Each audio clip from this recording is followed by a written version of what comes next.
प्रधान जी हो या प्रमुख जी, पंचायत चुनाव में पहले जिस अंदाज में पानी की तरह पैसे बहा दिए जाते थे, अब नहीं बहाए जा सकेंगे, क्योंकि अब उत्तर प्रदेश के राज्य निर्वाचन आयोग ने चुनाव में खर्च को लेकर नई गाइडलाइंस जारी कर दी है। राज्य के चुनाव आयोग ने अपने आदेश में चुनाव में खर्चे से लेकर प्रत्याशियों और चुनाव के तौर तरीकों पर कई बंदिशें लगा दी है। चुनाव आयोग द्वारा जारी की गई नई गाइडलाइंस में सबसे बड़ा निर्देश चुनाव में खर्चे को लेकर है।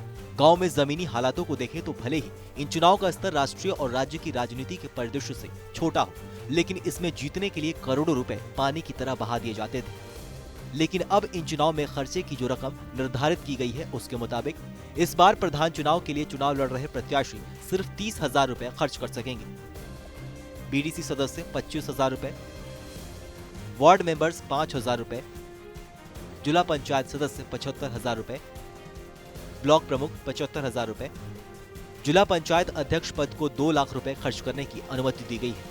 इसके अलावा चुनाव आयोग द्वारा जारी की गई गाइडलाइंस के मुताबिक चाहे प्रधान पद प्रत्याशी हो या फिर वार्ड मेंबर, बीडीसी सदस्य, ब्लॉक प्रमुख सहित कोई भी पद हो, सभी को चम्मच से लेकर कुर्सी और दरी तक का हिसाब देना होगा।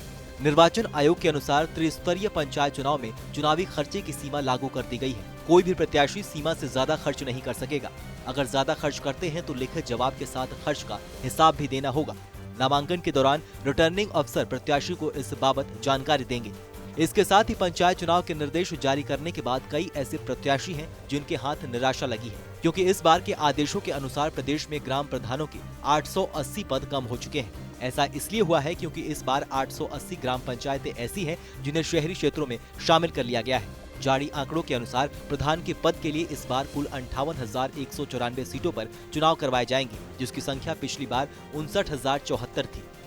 हालांकि वर्तमान फैसले के बाद उम्मीद की जानी चाहिए कि प्रत्याशियों के खर्च सीमा में कटौती जरूर होगी, वरना हर पंचायत चुनाव में हर मोहल्ले में प्रत्याशी मैदान में कूद जाते हैं और जीत की जिद ऐसी होती है कि लाखों रुपए फूंक डालते हैं।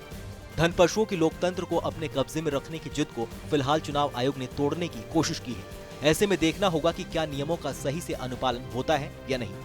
आपकी इस खबर को लेकर क्या राय है, हमें कमेंट सेक्शन में लिखकर जरूर बताइए। बाकी देश और दुनिया की तमाम बड़ी खबरों के लिए देखते रहिए TV9 भारतवर्ष।